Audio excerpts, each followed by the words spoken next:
In this video I go over the technique for all overhead backhand shots, including the backhand clear, drop, and the smash. It's the remastered version of the backhand clear video, only without music.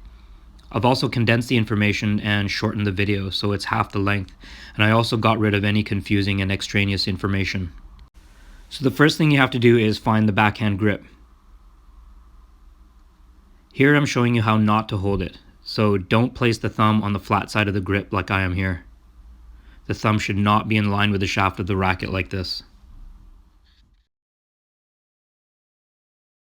Instead, turn your hand so that the thumb is on the bevel of the handle like this. So there are a few things you need to make sure of. One is that the thumb needs to be up. The wrist needs to be at a right angle, which I call hitchhiker's wrist. And then you also have to lock the wrist so that you can supinate it. I'll explain this in just a moment. Never do this action. Never hit a backhand using flexion and extension like I'm here. The first stage of the stroke is called the preload. So in the preload stage, there should be no tension in these three areas. So the shoulder, elbow, and fingers. Again, make sure your wrist is relatively locked so that you can supinate the wrist.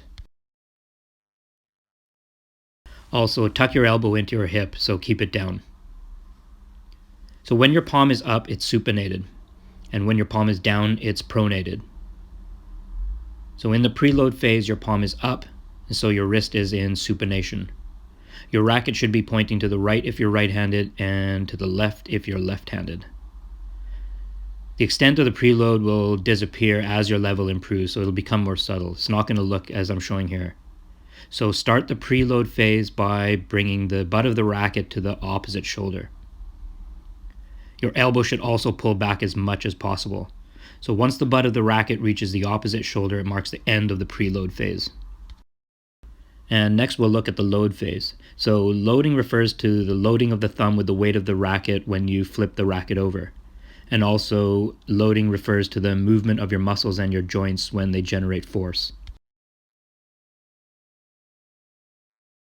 Once the butt of the racket reaches your opposite shoulder, then pronate your wrist and start extending the elbow, and then supinate your wrist to hit the shuttle.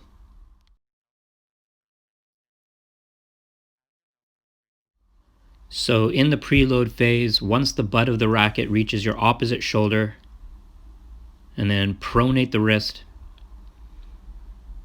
load up the thumb, and then extend the elbow, and then supinate your wrist to hit the shuttle. Make sure you don't lose hitchhiker's wrist.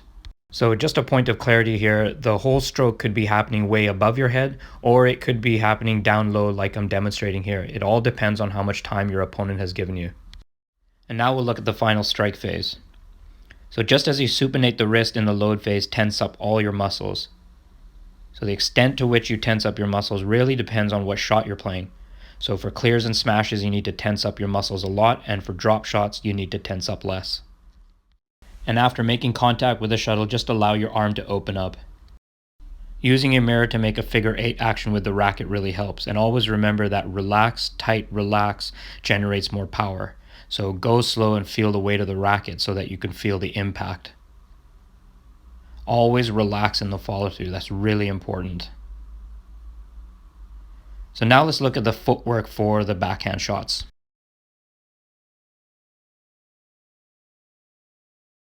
So start in the center of your court and bend your knees. Do a little shuffle sideways towards the backhand corner and turn your non-racket toe towards the backhand corner. Hop on it, plant your racket foot, swing your racket, and then hit the shuttle. Make sure that you plant and strike at the same time, or roughly around the same time. So now we'll go over the contact points for the different shots. So here's a side view, and you can take a look at how my wrist changes depending on what shot I'm playing. So the high clear is contacted behind me. My racket is angled up at like a 45-degree angle, and then I'll just keep moving forward so that angle will produce a low clear. And then as I move my wrist, the racket head becomes more flat, so I can play a flat clear. Now I'm hitting the shuttle in line with my body. Now I'm able to play a drop shot with a downward angle of the racket head. And then if I catch it a little bit more in front of me, I get more angle so I can play a smash. And then if I'm really close to the net and I want a lot of angle on my backhand smash, then I can angle my wrist so the racket head can hit a steep smash. So here I'm showing you the midline. So if I want to hit the shuttle up, I have to hit it behind my midline. And if I want to hit it down, then I have to hit it in line with my midline or in front of my midline.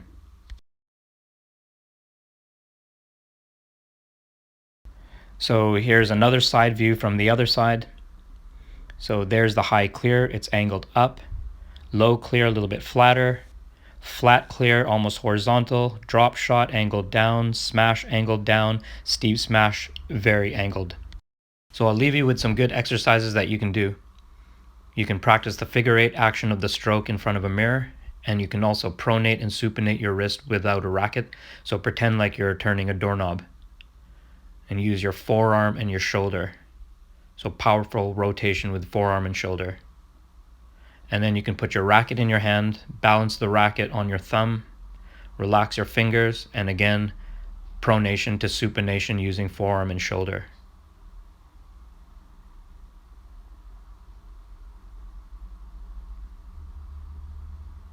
So that's it. If you like this video and you want to learn more, please subscribe to my channel. Thanks for watching.